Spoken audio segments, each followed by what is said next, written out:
အားလုံးပဲမင်္ဂလာပါ Voice Note မြန်မာ Channel ကနေပြန်လည်ပြီးတော့ကြိုဆိုလိုက်ပါတယ်ဒီကနေ့မှာတော့ညတညရဲ့အရေးသသိမ်းပိုင်းလေးကိုဆက်လက်တင်ဆက်သွားပေးမှာဖြစ်ပါတယ်ခင်ဗျာဒါဆိုရင်တော့ဇလန်းလေးကိုစလိုက်ရအောင်ကျော်စောကြောပြင်ကိုအေးဆက်တဲ့တံမတိဓာတ်တော်တစ်ခုကလာထိနေတယ်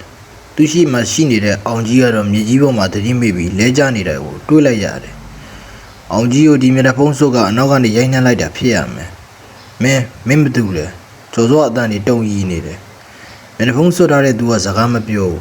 ဒါပေမဲ့သူ့ရဲ့မျက်လုံးတွေကဒေါသနဲ့ယူသမှုကြောင့်နှီးမြန်းနေတယ်သူကကျော်စောဝတ်ထားတဲ့အင်ဂျီကိုစိုက်ကြည့်ရင်အရှရှအတန်နဲ့ပြောလိုက်တယ်ဒီအင်ဂျီငါအင်ဂျီမင်းဘယ်ကရတာလဲကျော်စောတတိယလိုက်တယ်ဒီအင်ဂျီကိုသူတိုက်ခန်းသားကအဝဟောင်းဆိုင်လေးတစ်ခုကဈေးပေါပေါနဲ့ဝယ်ခဲ့တာဒါလူသက်သမားရဲ့ဝစားဖြစ်ရမယ်လို့သူလုံးဝမထင်ထားခဲ့ဘူးကျွန်တော်ဝယ်လာတာပါအန်ကယ်နဲ့ဘာဆိုင်လို့လဲအဲ့ဒီအင်ဂျီထဲမှာငါရှာနေတဲ့အရာရှိတယ်အဲ့ဒါကိုပေးစမ်းမဒမုံစုကကြော်စောကိုဓာတ်နဲ့ထိုးဖို့ပြင်လိုက်တဲ့အချိန်မှာပဲဖုန်ကြီးကျောင်းဝင်းထဲမှာလေပြင်းတွေရုတ်တရက်တိုက်ခတ်လာတယ်နေအောင်ကြီးတွေပြောက်ကွယ်သွားပြီးကောင်းငယ်တစ်ခုလိုအမှောင်တိကျသွားတယ်တစ်ပင်ဘောကမိန်းကလေးတယောက်ရဲ့ဆူးရှားတဲ့ရီမောတန်ကြီးထွက်ပေါ်လာတယ်မဒမုံစုလူသက်သမားကကြောက်လန့်တကြားနဲ့ဘေးဘီကိုဝဲကြည့်လိုက်တယ်နွန်းမင်းမရှိတော့ဘူးမင်းတည်သွားပြီ तू ကအော်ဟစ်လိုက်တယ်အဲ့ဒီချိန်မှာပဲကျော်စောပခုံးပခေါ်ဖြူဖြော့နေတယ်လက်ချောင်းရှိရှိတွေကြာရတယ်ကျော်စောလှည့်ကြည့်လိုက်တော့မျက်နှာတစ်ခုလုံးသူ့တွေရွှဲနေပြီးလေဘင်းမှာဓာတ်တန်ရံကြီးနဲ့နွယ်သူ့နောက်မှာရက်နေတာကိုတွေ့လိုက်ရတယ်ဒါပေမဲ့ထူးဆန်းတာဟာသူမရဲ့အကြည့်တွေကကျော်စောကိုရံပြူးမှုမဟုတ်ပဲဟိုလူသက်သမားစီကိုဥတီနေတာဖြစ်တယ်နွယ်ကကျော်စောနာကိုကပ်ပြီးတူတူလေးပြောလိုက်တယ်အင်ကြီးအိတ်ကတ်ထဲမှာအိတ်ကတ်အောက်ကအထက်လေးကိုရှာကျော်စောအသက်ကိုအောက်ပြီးအင်ကြီးအတွင်းအိတ်ကတ်ကိုစမ်းကြည့်လိုက်တယ်ဟုတ်တယ်အိတ်ကတ်ရဲ့အောက်ခြေမှာလျှို့ဝှက်ချုပ်လာတဲ့အထက်လေးတစ်ခုရှိနေတယ်အဲ့ဒီတည်းက micro SD ကတ်အသေးလေးတစ်ခုထွက်လာတယ်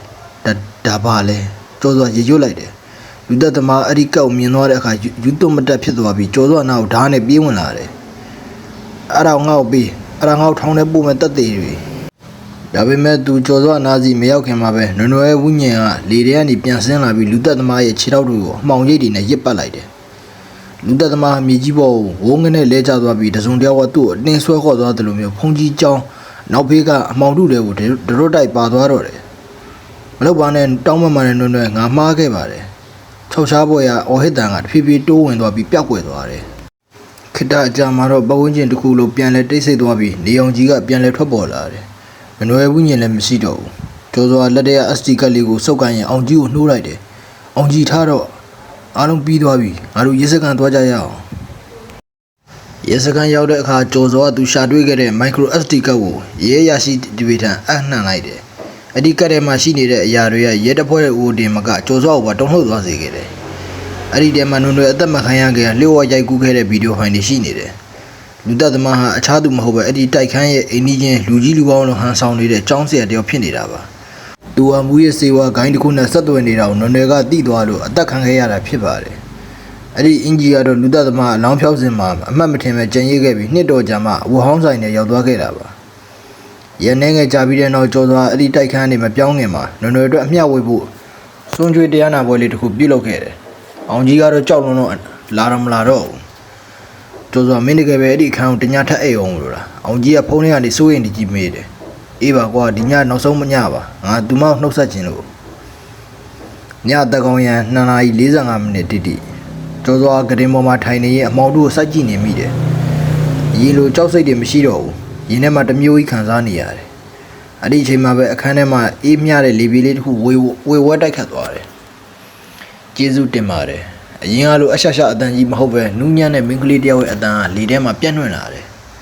ကျော်စွာပြတင်းပပကိုလှည့်ကြည့်လိုက်တဲ့အခါလာရန်အောက်မှာနွယ်ကိုတွေ့လိုက်ရတယ်အရင်လိုသူ့အိမ်ထဲမှာမဟုတ်တော့ပဲဖြူစင်တဲ့ဝတ်စုံနဲ့သူမဟာပြုံးပြနေတယ်သူမကကျော်စွာကိုခေါင်းတစ်ချက်နှိပ်ပြပြီးဖြည်းဖြည်းနဲ့လေထဲကိုလွင့်စင်ပြောက်ကွယ်သွားတော့တယ်ငါးနှစ်တိုင်မကျွတ်လွတ်ပဲနဲ့နာကြီးချက်တွေရှိခဲ့တဲ့ဝိညာဉ်ကအခုတော့ငြိမ်းချမ်းသွားခဲ့ပါပြီကျော်စွာကရင်အောက်ကိုတစ်ချက်ငုံကြည့်လိုက်တယ်အရင်ကမြင်ခဲ့တဲ့အမဲအောင်စာသားတွေမရှိတော့ဘူ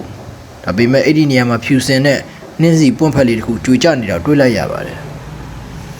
်နောက်တနေ့မနက်မှာကျော်စောတိုက်ခန်းတကားကိုအပီးပိုင်ပိတ်ပြီးထွက်လာခဲ့တယ်လေကားတိတ်မှာအရင်ကတွေ့ခဲ့တဲ့ဈေးတဲ့အဖွားကိုတွေ့တော့သူပြုံးပြလိုက်တယ်အဖွားနွယ်ကျွတ်သွားပါပြီအဖွားကနားမလဲလို့ကြည်နေတော့မှကျော်စောကားပေါ်တက်ပြီးမောင်းထွက်သွားခဲ့တယ်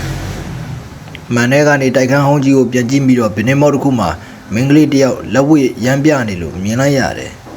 သူမကြောက်တော့ပါဘူးဇလန်းလေးကိုအဆုံးထိနားဆင်ပေးကြတဲ့တဦးတယောက်ချင်းစီတိုင်းကိုအထူးကျေးဇူးတင်ရှိပါတယ်ခင်ဗျာနောက်ဗီဒီယိုမှာပြန်လည်ဆုံတွေ့ကြပါအောင်မယ်